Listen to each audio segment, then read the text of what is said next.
بعد یا وفات کے بعد جو ہے کیا اولیاء کرام کا تصرف وہی رہتا ہے جو زندگی میں ان کے رہا کرتا ہے ظاہری زندگی میں؟ فخر الدین رازی رحمۃ اللہ علیہ تفسیر کبیر میں اس کی شرح کرتے ہوئے ارشاد فرماتے ہیں اس کا مطلب یہ ہے کہ انہیں دیکھنے کی، سننے کی، تصرف کرنے کی اور قدموں سے کام لینے کی اللہ تعالیٰ زیادہ قوتیں اور وسعتیں عطا فرما دیتا ہے۔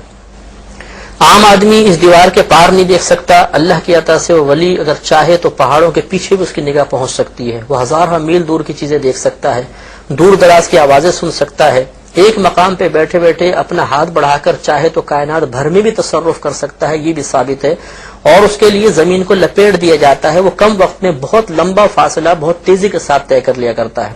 تو یہ تمام تصرفات حالت زندگی میں صحیح حدیث کریمہ سے ولیوں کے لیے ثابت ہو گئے، اور پھر اللہ کا آخر میں وعدہ کہ پھر وہ جو مجھ سے طلب کرے میں ضرور عطا کرتا ہوں، جس چیز سے پناہ مانگے میں اس کو پناہ دیتا ہوں۔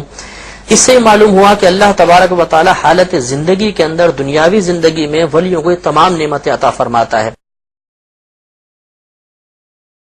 سوائے اس کے جس پر اللہ ہی رحم فرما دے۔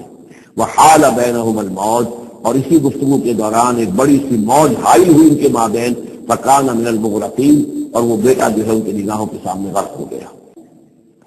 وَلَقَدْ جَاءَتْ رُسُلُنَا إِبْرَاهِيمَ بِالْبُشْرَىٰ، اور ہمارے فرشتادے، ہمارے ایلچی فرشتے ہمارے بھیجے ہوئے آئے ابراہیم کے پاس بشارت دینے کے لیے۔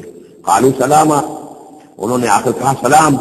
قال سلام، حضرت ابراہیم نے بھی سلام کا جواب سلام سے دیا۔ فما لبث ان جاء بعجل حنیذ، تو پھر ذرا بھی دیر نہ کی، فوراً گئے اور ایک تلا ہوا بچڑا ان کی ضیافت کے لیے لا کر سامنے رکھ دیا۔ فلما رأى أيديهم لا تصل إليه، تو جب انہوں نے دیکھا کہ ان کا تو ہاتھ آگے بڑھ ہی نہیں رہا، اس بچڑے کا گوشت کھانے کے لیے آمادہ ہی نہیں ہے، نکرہ ہوں، تو اب وہ کچھ کھٹکے دل میں کہ ہے کون۔ اس زمانے میں رواج یہ ہوتا تھا کہ دشمن جب آتے تھے کسی کو قتل کرنے کے لیے تو اس کا نمک نہیں چکھتے تھے، نمک خوار ہو جائیں گے تو پھر کیسے قتل کریں گے۔ تو ایک تو اندیشہ یہ ہوا کہ یہ کسی پورے ارادے سے آئے ہیں جو میری یہ ضیافت قبول نہیں کر رہے۔ نکرہ ہوں وہ اوجس منہم خیفہ، اور ان کے دل میں، حضرت ابراہیم کے دل میں ان کی طرف سے ایک خوف پیدا ہو گیا۔ قالوا لا تخف، انہوں نے کہا نہیں آپ ڈریے نہیں، انا ارسلنا الی قوم لوط، اصل میں تو اللہ کے ہم فرشتے ہیں، بھیجے گئے ہیں قوم لوط کی طرف۔ قال یا قوم هؤلاء بناتی هن اطہر لکم فاتقوا اللہ ولا تخزون فی ضیفی، تو اللہ کا خوف کرو اور دیکھو مجھے میرے مہمانوں کے معاملے میں رسوا مت کرو۔ الیس منکم رجل رشید، کیا تم میں کوئی ایک آدمی بھی شریف اور کوئی ایک آدمی بھی نیک چلن نہیں رہا؟